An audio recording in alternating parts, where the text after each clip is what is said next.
Hello everyone, কেমন আছো তোমরা সবাই? আশা করি ভালো আছো, আমিও খুব ভালো আছি।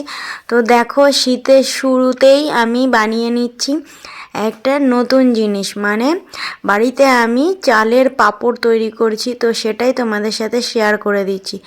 দেখো দেখো আমি চালটা ভালো করে ধুয়ে পুরো সারা দিন আমি ভিজিয়ে রেখে দিয়েছিলাম সকালবেলায়, মানে পুরো 12 ঘন্টা ভিজিয়ে রেখেছি।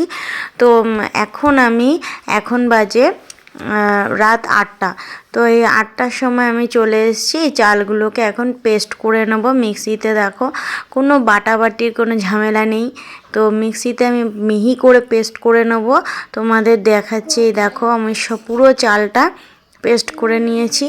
আমি এখানে প্রায় 1 কিলো মতন চাল নিয়েছিলাম, সেই চালটা পেস্ট করে নিয়েছি। এই ঘনত্বটা দেখো এরকম হবে। এর মধ্যে স্বাদ মতো আমি লবণ দিয়ে দিয়েছি আর সামান্য একটু চিনি দিয়েছি, মানে যাতে একটু টেস্টটা ব্যালেন্স করার জন্য আমি একটু মিষ্টি দিয়েছি। তোমরা চাইলে মিষ্টিটা অ্যাভয়েড করতে পারো, সামান্য একটু মিষ্টি দিয়েছি। তারপরে দিয়ে দিয়েছি দেখো চিলি ফ্লেক্স। তো আমি চিলি ফ্লেক্সটা ঘরেই তৈরি করি সেটা। তো তারপরে দেখো দিয়েছি একটু জোয়ান, হাতে ঘষে নিয়েছি। এতে কি জোয়ানের ফ্লেভারটা বেশ ভালো আসে। তারপরে দেখো আমি কয়েকটা ছোট ছোট করে নেবো, আর তারপরে বেশ কিছুটা বড় বড় সাইজের করে নেবো।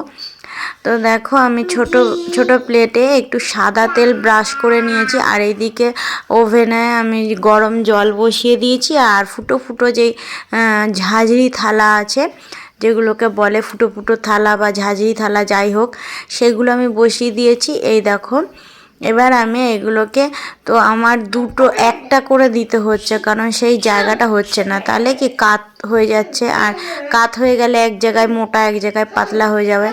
তার জন্য আমি একটা করেই করছি। আর আমি কয়েকটা বেশ ছোট ছোট করে নেবো, তারপরে বাকিগুলো সব বড় বড় তৈরি করে নেবো।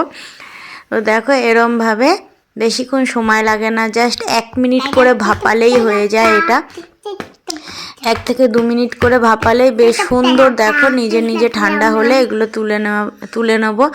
দেন আমি এইগুলোকে এক একটা থালায় কিংবা কুলোর ওপর আমি এগুলোকে এই দেখো রেখে নিয়েছি সবকটা করে। তো এইগুলো আমি এবার কালকে পরের দিন রোদে 3-4টে রোদ, টাটকা রোদ একদম খাইয়ে, এই দেখো একদম করকরে হয়ে গেছে। তো এইগুলো ভেজে গরম গরম সার্ভ করছি চায়ের সাথে। সন্ধেবেলায় কেমন লাগলো ভিডিওটা কমেন্ট করে জানিও।